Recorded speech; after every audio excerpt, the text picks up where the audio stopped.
Black Americans have been waiting centuries for the compensation they rightfully deserve. And finally, the reparation payments have been approved.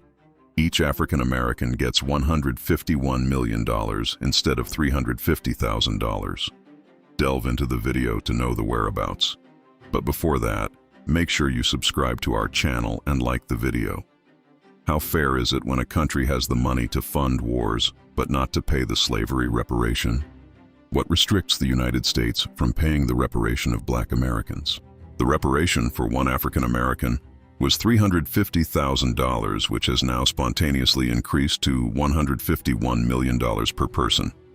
A monetary reparation is the payment required to pay as compensation for slavery by the nation. Engaged in all kinds of finances, the country has finally put the topic of slavery reparation into discussion. This urgent need has hit the nation with the right notion. The United States led the ranking of countries with the highest military spending in 2022, with $877 billion dedicated to the military. What is the excuse of the country to not pay the slavery reparation?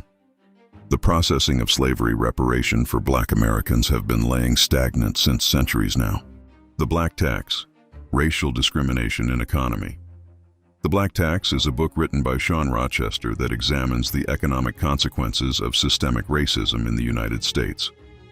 Rochester explores how historical discrimination has led to a wealth gap between Black and white Americans, resulting in a Black Tax, the extra financial burden imposed on Black individuals and families. The unpaid labor dating back hundreds of years is the reason for this economic gap between whites and Blacks. Sean also provides insightful analysis and proposes actionable solutions to address this economic disparity, emphasizing the need for comprehensive reform to achieve economic justice.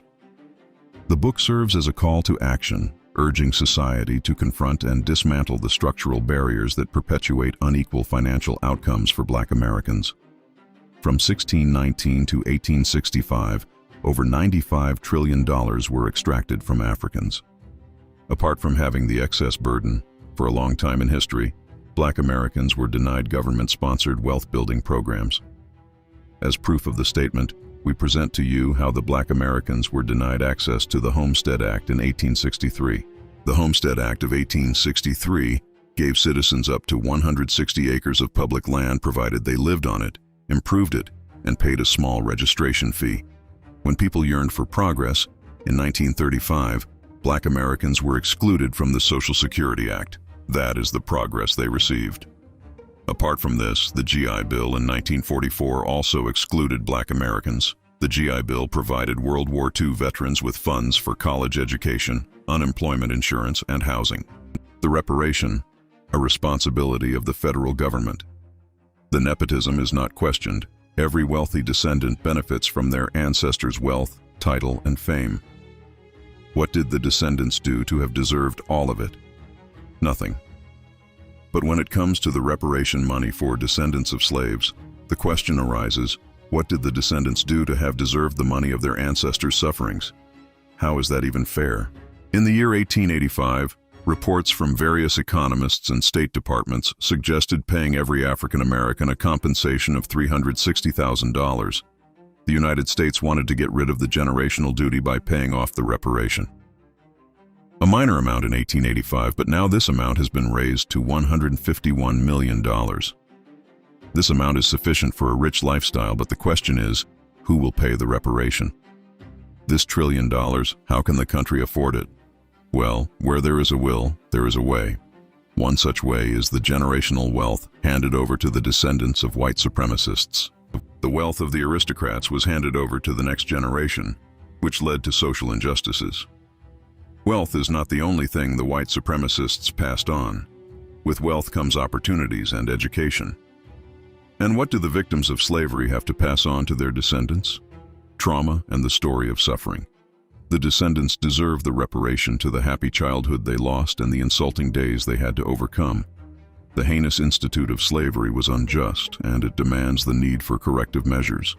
Initially, it was the responsibility of the federal government to deal with the reparations. The federal laws and constitutional protection had supported slavery, and hence it was assumed to be the opportunity to correct their action.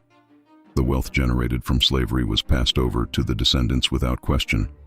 while the arguments on giving reparation to the descendants of slavery senselessly increased every day. The racial wealth gap. The Black Americans did their best to be successful. They did not want the next generation to go through the same things they had to.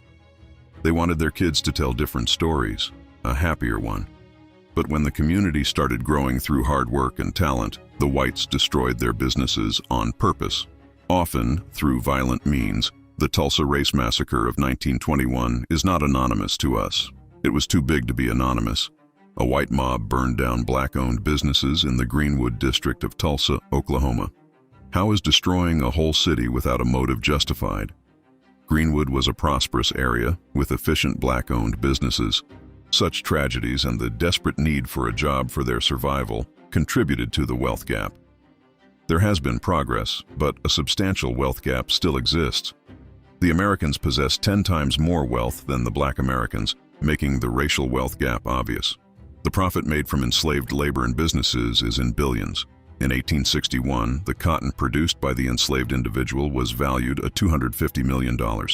These profits are not numbers. Their hard work benefited the white owners and the economy of the nation itself. Then it benefited themselves. The history of reparation.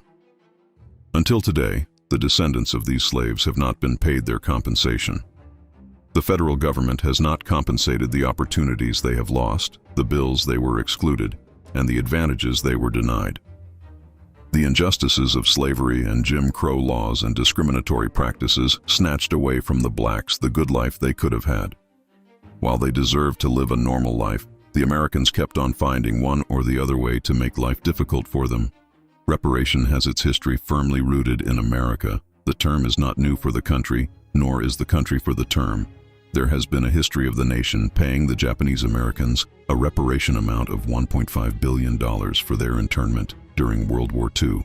The United States played a pivotal role in making sure the Holocaust survivors of Germany received the reparation of $3.45 billion, while they refused to give reparations indebted to their nation, unjustly excluding people from what they deserve due to their indifference to race. The reparation opportunities. The United States had several opportunities to repay this debt. 150 years ago, as the civil wars were putting the curtains down, the Union leaders gathered a group of black ministers to help the thousands of newly freed slaves. General William T. Sherman announced the Special Field Order 15. This advocated granting each black family 40 acres of land as reparation. But after Abraham Lincoln's assassination, President Andrew Johnson withdrew the Special Field Order 15. This enabled them to return the land to the previous slave owners. The most hysterical part of the scene was the former slave owners were given compensation for the loss of their enslaved property. As history progressed in the 1930s, the New Deal emerged with the stock market crash and the Great Depression. President Franklin Roosevelt implemented the New Deal. The New Deal included new constraints and safeguards on the banking industry and efforts to reinflate the economy after prices had fallen sharply. The New Deal aimed at promoting economic recovery and putting Americans back to work through federal activism. New federal agencies attempted to control agricultural production, stabilize wages and prices, and create a vast public works program for the unemployed. Even the New Deal focused on the regrowth of the economy, focusing on the white Americans. Although different marginalized groups received reparations, the federal government still denied the black Americans their reparation. When the country claims it could not afford to pay such a huge amount, how is it fair to make a huge amount from enslaved businesses, but not compensate for the losses of the slaves? The United States has a debt of reparation, yet rushes to spend on war equipment. Why do you think the reparations are delayed? Recently, in May 2023, Representative Cori Bush put forward the reparation bill, advocating for $14 trillion for everything that happened due to slavery in the Jim Crow era. Will this end up being just another Democratic representative trying to provide the black Americans the compensation they rightfully deserve? Or will the century-long wait will be paid off this year? Would you support the Bill of Reparation for Black Americans? Let us know your opinions through comments. For more interesting yet informative videos, like the video and subscribe to our channel.